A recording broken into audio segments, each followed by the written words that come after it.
Regarde là, il y a une séparation qui est faite avec 2 edges. Hop, on peut venir rajouter un edge loop.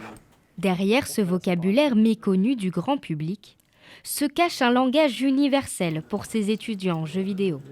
On a pris un personnage pas trop compliqué, qu'on aimait bien.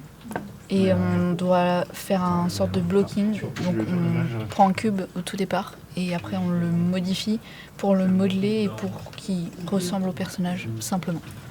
L'idée est de donner vie à des personnages en 3 dimensions, pensés spécialement pour le jeu vidéo. Donc là, je suis en train de faire le visage.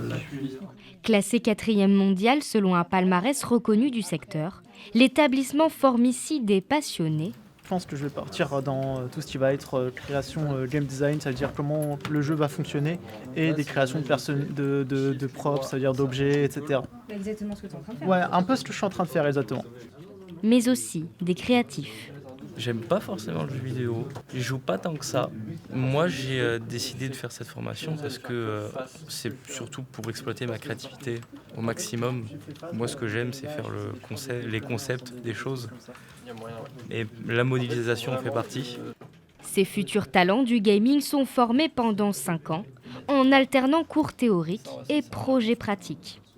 En fait, dans les industries de jeux vidéo, il y a des départements.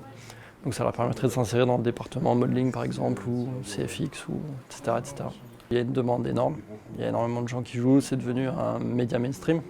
Depuis les années 80, les jeux vidéo Made in Bordeaux brillent à l'international, portés par une filière régionale solide, avec une centaine de studios, 1200 emplois et plus de 100 millions d'euros de chiffre d'affaires.